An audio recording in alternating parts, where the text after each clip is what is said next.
हे everyone. तो welcome back to daily physics capsule. और आज एक और सवाल है काइनेमेटिक्स का, जो कि ग्राफ के बेसिस पे है। अगर इस सवाल की बात करें तो देखो क्या बोला गया है इसमें। आपसे कह रहा है कि यार हमें ना ए वर्सेस वी का एक ग्राफ गिवन है, यानी कि एक्सेलरेशन वर्सेस वेलोसिटी का। अभी अपने आप में एक अलग सा ग्राफ है जो आपको पढ़ाया नहीं जाता है, बट इससे सवाल है। देखिए, तो ए वर्सेस वी का आपके पास एक ग्राफ दिया हुआ है और ये डिक्रीजिंग है। ऐसे देखिए, एक्सेलरेशन कम हो रहा है समय के साथ, आप देख पा रहे हैं। लेकिन हाँ, ये स्लोप बिल्कुल जो है वो कांस्टेंट है ना। एवी ग्राफ का स्लोप बिल्कुल कांस्टेंट है, ठीक है। अब आपको इसको देख के वीटी ग्राफ बताना है, कौन सा वीटी ग्राफ इसमें सही होगा। देखिए, अगर आप इसको मैथमेटिक्स से करने जाएंगे तो सबसे पहले आप इसका इक्वेशन लिखेंगे। ये एक्चुअली एक स्ट्रेट लाइन है, ये वाला ग्राफ y बराबर एम एक्स प्लस सी में स्लोप नेगेटिव। तो ऐसा पूरा इक्वेशन लिख के आपको करना पड़ेगा, डिफरेंशिएशन इंटीग्रेशन लगाना पड़ेगा, तब जाके ये एक्सपोनेंशियल आता है। ये मैं आपको कराऊंगा, कैसे करना बताऊंगा, बट एक लॉजिक से पहले इस क्वेश्चन को करते हैं बेटा, जिससे टाइम भी बचेगा और एक स्मार्ट सॉल्यूशन होगा। देखिए कैसे। सबसे पहले यहां पे एक बात लिखी गई है कि the particle is starting from rest, यानी कि इसका मतलब ये हुआ कि जब टाइम की वैल्यू जीरो है स्टार्टिंग में, तो आपका जो वेलोसिटी है वो जीरो होना चाहिए। अब देखो कौन सा ऑप्शन आप बिल्कुल एलिमिनेट कर सकते हो बेटा, तो हम लोग सी ऑप्शन यानी कि इसको एलिमिनेट कर सकते हैं, क्योंकि इसके अकॉर्डिंग टाइम जब जीरो है तो वेलोसिटी की वैल्यू जीरो नहीं दिख रही है। हेंस जो सी है अपना, वो तो देखिए बिल्कुल इनकरेक्ट हो गया। इसको हटा देते हैं। अब बात करते हैं कि एक्सेलरेशन जो है वो लगातार बढ़ा है कि घटा है। देखो, एक्सेलरेशन ग्राफ के अकॉर्डिंग शुरू में बहुत ज्यादा था, टी बराबर जीरो पे अच्छा खासा एक्सेलरेशन था। कम हुआ, कम हुआ, कम हुआ, कम हुआ, लास्ट में एक्सेलरेशन जो है वो जीरो हो चुका है बेटा।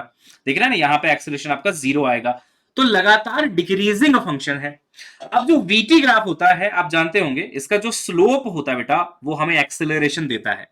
तो अब हमें ऐसा ग्राफ ढूंढना है जिसमें एक्सेलरेशन लगातार कम हो रहा है, अकॉर्डिंग टू दिस ग्राफ, है ना, कि भाई एक्सेलरेशन की वैल्यू लगातार घटी है। इसका मतलब आपका जो स्लोप है, वीटी का slope, this gives you acceleration, वो भी घटना चाहिए लगातार, राइट, लगातार घटता ही रहना चाहिए। पहला ऑप्शन देखिए, ये वाला, पहले आपका जो स्लोप है बिल्कुल कांस्टेंट है ना, बिल्कुल कांस्टेंट है, घट नहीं रहा, तो ये गलत हो गया। देखिए, लीनियर ग्राफ का जो स्लोप है कांस्टेंट माना जाता है। देखिए ना, एंगल हर जगह सेम है बेटा, ये एंगल कम नहीं हो रहा, तो कांस्टेंट हो गया, गलत हो गया। इसमें देखिए पहले आपका स्लोप ना बढ़ता हुआ दिखेगा, क्योंकि एंगल पहले बढ़ रहा है। देखिए, इसको मैं जूम करके आपको दिखाता हूं। ये एंगल देखिए पहले कम है, यहां पे ज्यादा एंगल है, फिर यहां पे और ज्यादा एंगल हुआ, फिर ये घटा। तो ऐसा तो नहीं हो रहा कि एक्सेलरेशन पहले बढ़ा है फिर घटा है, क्योंकि ये स्लोप देखिए पहले बढ़ रहा है। मेरा स्लोप तो घटना चाहिए ना। Only one option will satisfy, जो कि यहां पे देखिए पहले बहुत ज्यादा स्लोप है ना, बहुत ज्यादा इंक्लिनेशन है। यहां पे देखिए कम हो गया, यहां पे और कम हो गया। हेंस यही है जो लगातार स्लोप को घटता हुआ मुझे दिखा रहा है। ऑल्सो फाइनली देखिए एक्सेलरेशन यहाँ पे जीरो हुआ है ना, ए बराबर जीरो। तो यहाँ पे भी देखिए स्लोप बिल्कुल आपको जीरो होता हुआ दिख रहा है, क्योंकि ये ऐसा हो जाएगा लाइन, है ना, तो स्लोप जीरो।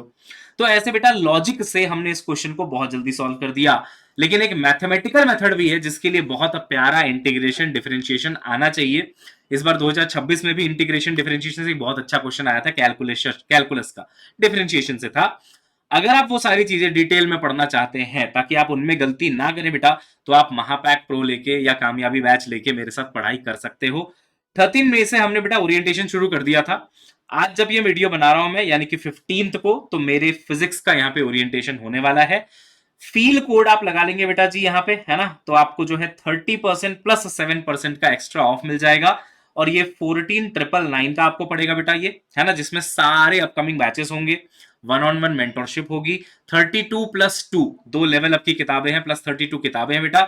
तो बहुत शानदार किताबें होंगी, बहुत जबरदस्त प्रिपरेशन हो जाएगी। सभी टीम का सारा आपको एक्सेस मिल जाएगा। इसमें भी आपको 5,000 रुपए रिफंड कर दिए जाएंगे अगर आप अगले 4 महीने जो है ना कंसिस्टेंट रहते हैं, 80% क्लासेस अटेंड करते हैं, 80% ड्यूरेशन के साथ, और 100% टेस्ट देते हैं। तो इससे बेहतर कुछ नहीं हो सकता बेटा, क्योंकि आपको फिर ये 9,999 का पड़ेगा। सारे अपकमिंग बैचेस, सभी टीचर्स, मैं, Gargi ma'am, Hemant sir, Nitesh sir, Garima ma'am, Tamanna ma'am, सभी के क्लासेस का कंप्लीट एक्सेस, आगे जाके जितने बैचेस आएंगे सभी का पूरा एक्सेस आपको मिलने वाला है। तो फटाफट इसको एनरोल करिए और बढ़िया डिटेल में करिए हमारे साथ पढ़ाई बेटा। बाकी मैं यूट्यूब में एवरीडे एक एक टफ क्वेश्चन आपको यहाँ पे कराता रहूंगा। मिलते हैं नेक्स्ट क्लास में, तब तक के लिए bye bye, have a nice day, see you soon.